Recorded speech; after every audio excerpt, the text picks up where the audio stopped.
Sunday morning, the city of Orlando was devastated by a horrific hate crime and an act of terrorism.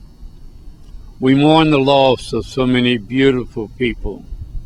To the victims, their loved ones, the citizens of Orlando, and members of the LGBT community, we pray for you and we mourn with you. We dream of a world that values justice and love for all of God's people.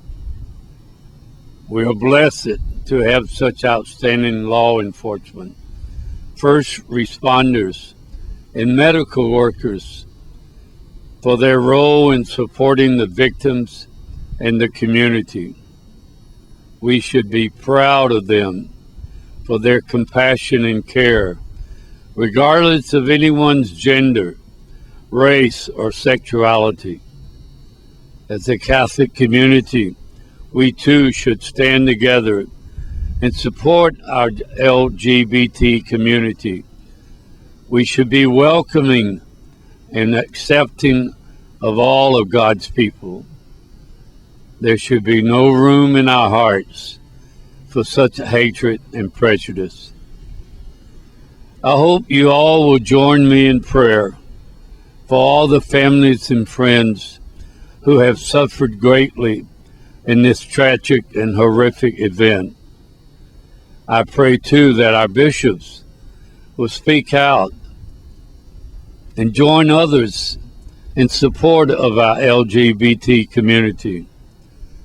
We all need to welcome them back home to our faith communities.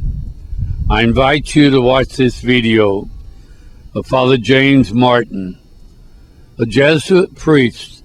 His message is one of love and mercy.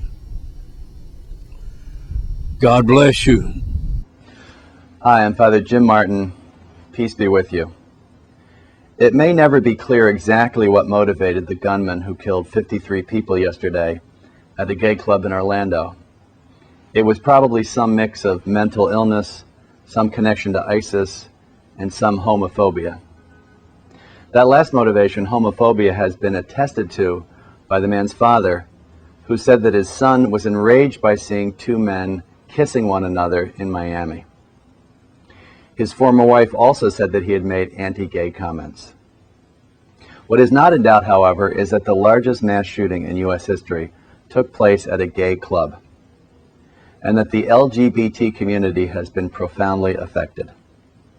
Therefore, people everywhere should stand not only with the people of Orlando, but also with their LGBT brothers and sisters all over the world in their time of grief and loss and in their time of fear.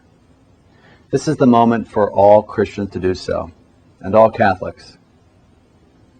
Sadly, of all the U.S. Catholic bishops who expressed their condolences after the shooting, only one, as far as I know, Archbishop Blase Cupich of Chicago, made any explicit reference to the LGBT community and reached out to them. Now imagine, for example, God forbid, if this had happened at a gathering of some particular ethnic group. Catholic leaders would decry the murder and then express their solidarity with members of that group quite naturally. If the murders had happened, God forbid, in the church of a particular Christian denomination, Catholic leaders would decry the murders and then naturally express their solidarity with members of that denomination. But with only one exception, this was not done for the grieving LGBT community. This is revelatory, I think. It shows how the LGBT community is invisible still to much of the church. Even in their deaths, they are invisible. For too long, Catholics have treated the LGBT community as other. But for the Christian, there is no other. There is no them. There's only an us. This is the moment to end this us and them. For there is no them in the church because there was no them for Jesus. Jesus consistently reaches out to people on the margins to bring all people in. Those who are invisible to the community are seen by Jesus. He makes everyone an us.